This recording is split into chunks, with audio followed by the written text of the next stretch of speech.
બનાસકાંઠાના સીમાવર્તી શહેર ડીસામાં મે મહિનાની આકરી ગરમી હવે આકાશી આફત બનીને વરસી રહી છે, જ્યાં સૂર્યદેવના રૌદ્ર સ્વરૂપ સામે જનજીવન રીતસરનું લાચાર બની ગયું છે। આબમાંથી વરસતી અગનજ્વાળાઓ અને લૂના ફૂંકાતા થપાટાઓએ સમગ્ર પંથકને જાણે અગનભઠ્ઠીમાં ફેરવી નાખ્યું હોય તેવો ગંભીર માહોલ અત્યારે જોવા મળી રહ્યો છે। સવારના 9 વાગ્યાથી જ આકાશમાંથી અગનગોળા વરસવાની શરૂઆત થઈ જાય છે, જેના કારણે સાંજના 6 વાગ્યા સુધી શહેરના વ્યસ્ત ગણાતા માર્ગો પર પણ કર્ફ્યુ જેવો સન્નાટો પ્રસરી જાય છે। લોકો કાળઝાળ ગરમીમાં રીતસરના દાઝતા હોય તેવો અનુભવ કરી રહ્યા છે અને સૂર્યના પ્રચંડ તાપ સામે બહાર નીકળવાનું ટાળી રહ્યા છે। આજે પણ ડીસામાં તાપમાનનો પારો 40 ડિગ્રીની લક્ષ્મણ રેખા વટાવી જતા જનજીવન ખોરવાયું હતું। હવામાન વિભાગની કચેરીના આંકડાઓ પર નજર કરીએ તો ગરમીની ભયાનકતાનો અંદાજ આવી શકે છે।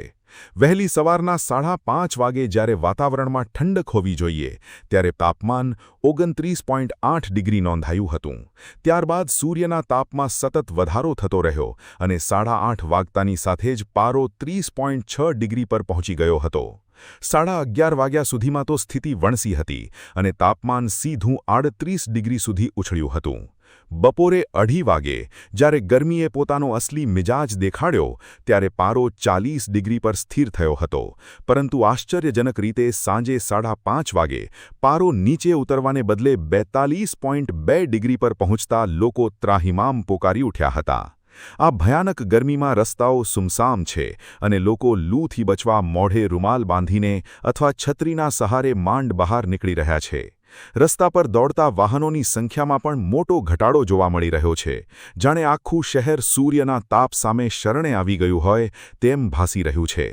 લૂના એવા ગરમ પવનો ફૂંકાઈ રહ્યા છે કે જે ચામડીને સીધું નુકસાન પહોંચાડી રહ્યા છે અને બપોરના સમયે ડીસાના બજારોમાં પણ સવારના 9 વાગ્યાથી જ આકાશમાંથી અગનગોળા વરસવાની શરૂઆત થઈ જાય છે, જેના કારણે સાંજના 6 વાગ્યા સુધી શહેરના વ્યસ્ત ગણાતા માર્ગો પર પણ કર્ફ્યુ જેવો સન્નાટો પ્રસરી જાય છે।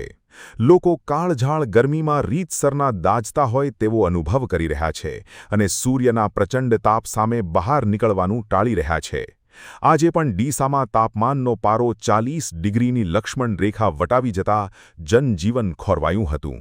હવામાન વિભાગની કચેરીના આંકડાઓ પર નજર કરીએ તો ગરમીની ભયાનકતાનો અંદાજ આવી શકે છે। વહેલી સવારના 5:30 વાગે જ્યારે વાતાવરણમાં ઠંડક હોવી જોઈએ ત્યારે તાપમાન 29.8 ડિગ્રી નોંધાયું હતું।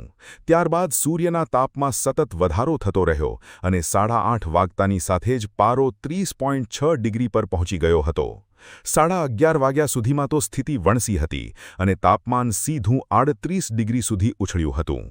બપોરે 2:30 વાગે જ્યારે ગરમીએ પોતાનો અસલી મિજાજ દેખાડ્યો ત્યારે પારો 40 ડિગ્રી પર સ્થિર થયો હતો, પરંતુ આશ્ચર્યજનક રીતે સાંજે 5:30 વાગે પારો નીચે ઉતરવાને બદલે 42.2 ડિગ્રી પર પહોંચતા લોકો ત્રાહિમામ પોકારી ઉઠ્યા હતા। આ ભયાનક ગરમીમાં રસ્તાઓ સુમસામ છે અને લોકો લૂથી બચવા મોઢે રૂમાલ બાંધીને અથવા છત્રીના સહારે માંડ બહાર નીકળી રહ્યા છે। રસ્તા પર દોડતા વાહનોની સંખ્યામાં પણ મોટો ઘટાડો જોવા મળી રહ્યો છે, જાણે આખું શહેર સૂર્યના તાપ સામે શરણે આવી ગયું હોય તેમ ભાસી રહ્યું છે। લૂના એવા ગરમ પવનો ફૂંકાઈ રહ્યા છે કે જે ચામડીને સીધું નુકસાન પહોંચાડી રહ્યા છે અને બપોરના સમયે ડીસાના બજારોમાં પણ નીરવ શાંતિ જોવા મળી રહી છે। વેપારીઓ પણ ગ્રાહકોની રાહ જોઈ રહ્યા છે, પરંતુ આ આકાશી આગ સામે કોઈ બહાર નીકળવાની હિંમત કરી શકતું નથી। આ કાળઝાળ ગરમી અને લૂના પ્રકોપથી બચવા માટે નાગરિકોએ ખાસ સાવચેતી રાખવી અનિવાર્ય બની ગઈ છે। બપોરના સમયે બિનજરૂરી બહાર નીકળવાનું ટાળો। જો બહાર નીકળવું જ પડે તો શરીરને સૂતરાવ કાપડથી સંપૂર્ણ ઢાંકીને રાખો અને વધુમાં વધુ પાણી તથા પ્રવાહી પદાર્થોનું સેવન કરો, જેથી શરીરમાં પાણીની ઘટ ન સર્જાય। માથાના ભાગે ટોપી કે રૂમાલ અવશ્ય રાખો અને લૂ લાગવાના લક્ષણો જણાય તો તાત્કાલિક ડૉક્ટરનો સંપર્ક કરો, કારણ કે તમારી થોડીક સાવધાની જ તમને આ અગ્નિવર્ષા સામે સુરક્ષિત રાખી શકે છે।